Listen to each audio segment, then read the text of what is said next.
Hi friends, welcome back to our channel Anudiya vlogs. ఈరోజు అయితే మీకు మంచి ఒక రెసిపీ అయితే చూపిస్తున్నాను. నేను ఎప్పుడు చేసుకునే రెసిపీనే రెగ్యులర్గా మామూలుగా ఎప్పుడు చేస్తూ ఉంటాను. ఏదంటే కనుక దోశ విత్ బొంబాయి చట్నీ. మేమైతే కనుక బొంబాయి చట్నీ అంటాము. ఇంకొక పేరు అయితే కనుక సాగు అని కూడా అంటాము. దీన్ని మీరు మీ సైడ్ ఏమని పిలుస్తారో నాకైతే కనుక ఖచ్చితంగా కామెంట్ అయితే చేయండి. ముందుగా అయితే కనుక మనము కడాయి పెట్టుకొని అందులోకి తగినంత అయితే ఆయిల్ వేసుకొని పోపు అయితే వేసుకోవాలి. కొద్దిగా సాసవులు, కొద్దిగా జీలకర్ర, ఆనియన్స్ అయితే కనుక ఎక్కువగా పడతాయి. ఇప్పుడు నేను చూపించే మెథడ్లో అయితే కనుక కొన్ని ఆనియన్స్ అయితే వేసి పెద్ద సైజ్ ఆనియన్స్ అయితే కనుక 2 తీసుకొని కట్ చేసుకొని పొడవుగా స్లైసెస్గా వేసుకోండి. ఆనియన్స్ ఫ్రై అయిన తర్వాత కరివేపాకు అయితే వేసుకొని కరివేపాకు కూడా కరివేపాకు ఆనియన్స్ 2 ఫ్రై అయిన తర్వాత కొద్దిగా సాల్ట్ అయితే వేయాలి. ఎందుకంటే కనుక మనకు ఆనియన్స్ తొందరగా సాల్ట్ వేసినామంటే కనుక మనకి ఆనియన్స్ అనేది తొందరగా మగ్గుతాయి. ఇప్పుడు నేను చూపిస్తున్న విధంగా చేసినామంటే కనుక మనకు ఆలు అయితే అవసరం లేదు. మామూలుగా సాగు కంటే కనుక ఖచ్చితంగా మనము ఆలూస్ వేసుకోవచ్చు. ఒకవేళ మన ఇంట్లో ఆలు లేనప్పుడు ఒకసారి ఇలా ట్రై చేయండి. ఆలు లేకపోయినా కానీ మనకి బొంబాయి చట్నీ ఈ సాగు అనేది చాలా సూపర్గా బాగా టేస్టీగా కూడా వస్తుంది. అంటే ఏమంటే కనుక మనకు ఆనియన్స్ అనేది కొద్దిగా ఎక్కువ పడతాయి. అందుకే నేను చెప్పినాను, పెద్దగా 2 ఆనియన్స్ అయితే కనుక కట్ చేసుకున్నామంటే కనుక సరిపోతుంది. ఆలు లేకపోయినా సరిపోతుంది, బాగుంటుంది కూడా. టేస్ట్ సేమ్ అలానే ఉంటుంది. సేమ్ మనం ఆలు వేసి ఎలా చేసుకుంటామో అలానే ఉంటుంది.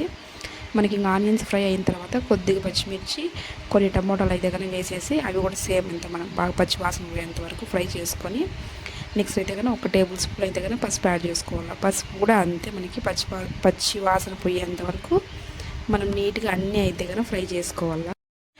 ఈ సాగ్ అనేది మనకి దోశలకే కాకుండా పూరీలోకి కూడా బాగుంటుంది. సేమ్ ఇదే బాగుంటుంది చేసినామంటే కనుక పూరీలకు కూడా చాలా టేస్టీగా కూడా బాగుంటుంది. ఇంక మనము ఇదంతా మనకి మిక్స్ అయిపోయి మనకి అంతా పచ్చివాసన అంతా పోయిన తర్వాత మనకి వాటర్ అయితే ఎంత కావాలో అంటే నేనైతే కనుక 1 గ్లాస్ ఆఫ్ వాటర్ అయినాను అంతే. మనము ముందుగానే ఏం చేస్తామంటే శనగపిండి అయితే కనుక ఒక చిన్న బౌల్లోకి కొద్దిగా ఒక టేబుల్ స్పూన్ అంత తీసుకొని మనం ముందుగానే మిక్స్ చేసి పెట్టుకుందాము. నేను వాటర్ 1 గ్లాస్ వేసిన తర్వాత అవి బాగా మరిగినాక ఒక మంట, ఒక తెరలు అంటాం కదా, ఒక మంట వచ్చిన తర్వాత మనం శనగపిండి 1 టేబుల్ స్పూన్ అయితే కానీ మిక్స్ చేసి పెట్టుకున్న తర్వాత అదైతే కానీ వేసినామంటే అది ఎందుకంటే మనకు కొంచెం థిక్ గ్రేవీ రావడానికి టేస్ట్ కూడా బాగుంటుంది.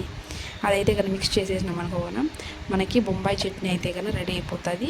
నెక్స్ట్ అయితే కానీ నేను దోశలు ఎలా ప్రిపేర్ చేయాలని చూపిస్తాను. ఇప్పుడైతే కానీ మనకి దోశస్ అయితే కానీ బాగా ఫర్మెంటేషన్ అవుతుంది. ఎందుకంటే మనకి సమ్మర్ కాబట్టి, అంటే ఎక్కువసేపు పెట్టకపోయినా కానీ పిండి అనేది బాగా పొంగి ఉంటుంది. చలికాలం అయితే కనుక పిండి పొంగడానికి టైం పడుతుంది, ఫెర్మెంటేషన్ అయితే కనుక కాదు. ఇప్పుడు సమ్మర్ కాబట్టి పిండి అయితే మంచిగా పొంగుతుంది, దోసెస్ కూడా బాగా వస్తాయి.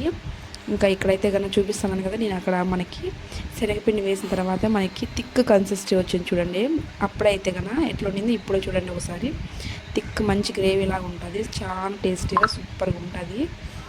లాస్ట్లో అయితే కనుక మనము కొత్తిమీర అయితే కనుక వేసేసేసి మనం సర్వ్ చేసుకోవడమే బాగుంటుంది. నేను చూపించినా కదా, ఒకసారి పొటాటోస్లో లేకపోయినా కానీ ఇలా ట్రై చేయండి. చాలా టేస్టీగా బాగుంటుంది, చాలా టేస్టీగా సూపర్గా కూడా ఉంటుంది. ఒకసారి ఖచ్చితంగా అయితే కనుక ఇలా ట్రై చేయండి. ఇంకా నేను దోసెస్కి అయితే ఆల్రెడీ పిండి ముందుగానే కలిపి పెట్టుకున్నాను. కొద్దిగా సోడా, కొద్దిగా ఉప్పు వేసేసి అయితే కనుక మిక్స్ చేసి పెట్టేసినాను.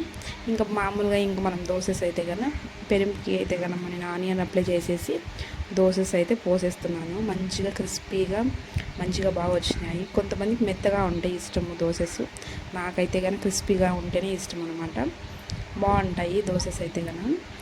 కొంతమందికి మెత్తగా ఉంటే ఇష్టము, సాఫ్ట్గా ఉంటే ఇష్టము. కొంతమందికి క్రిస్పీగా మంచిగా కరకరలాడుతూ ఉంటే ఇష్టం. నాకు కూడా అలానే ఇష్టం. అందుకని నేను క్రిస్పీగా అయితే పోసిన దోశ విత్ బొంబాయి చట్నీ అయితే కనుక చాలా బాగుంటుంది. మార్నింగ్ అయితే కనుక బ్రేక్ఫాస్ట్లోకి అయితే కనుక టిఫిన్స్లోకి, లంచ్ బాక్సెస్లోకి అయితే కానీ పిల్లలకి పెట్టి పంపించేయచ్చు, బాగుంటుంది. ఒకసారి ఇలా ట్రై చేయండి. ఒకవేళ కనుక మీకు ఇలా దోసపిండి మంచిగా ఎలా వేసుకోవాలి పిండి అంటే కనుక నాకైతే కనుక కామెంట్ చేయండి. ఖచ్చితంగా నేను ఎలా చేస్తాను అంటే దోసపిండి ఎలా వేసుకుంటాను కొలతగా అని అయితే కనుక చూపిస్తాను. దోసపిండి అయితే మేము ఎప్పుడు రెగ్యులర్గా నేను ఒకటేలాగే వేస్తాను పిండి. నేనైతే కనుక ఇడ్లీకి ఏం సపరేట్గా వేయను, దోశకి ఇడ్లీకి రెండింటికి ఒకేలాగే వేసుకుంటా పిండి. నేను దోశసు చేస్తాను, ఇడ్లీను చేస్తాను. ఒకవేళ మీరు ఎలా వేసుకుంటారు పిండి అని ఒకవేళ కావాలి అంటే కనుక నాకైతే కామెంట్ చేయండి. నేనైతే కనుక రెసిపీ అయితే చూపిస్తాను. ఇలాంటి మంచి మంచి కుకింగ్ వీడియోస్ అయితే మన ఛానల్లో వస్తాయి. ఇలాంటి మంచి మంచి వీడియోస్ కావాలి అంటే కనుక మన ఛానల్ కంపల్సరీ సబ్స్క్రైబ్ చేసుకోండి, లైక్ చేసి షేర్ చేయండి. మంచి మంచి వీడియోస్ అయితే వస్తాయి. మన ఛానల్ని అయితే కనుక సపోర్ట్ చేయండి. చాలా వరకు సబ్స్క్రైబ్ చేయకుండా వీడియోస్ అయితే చూస్తుంటారు. కంపల్సరీగా మన ఛానల్ని అయితే సబ్స్క్రైబ్ చేసుకోండి, ప్లీజ్ సపోర్ట్ చేయండి. ఎందుకంటే కనుక లైక్ చేయండి, మంచి మంచి వీడియోస్ అయితే వస్తాయి. మీరు లైక్ చేసి సబ్స్క్రైబ్ చేస్తే కనుక నాకు కూడా ఇంకా మంచి మోటివేషన్ ఉంటుంది. ఉంటాను మరి, ఇంక బాయ్.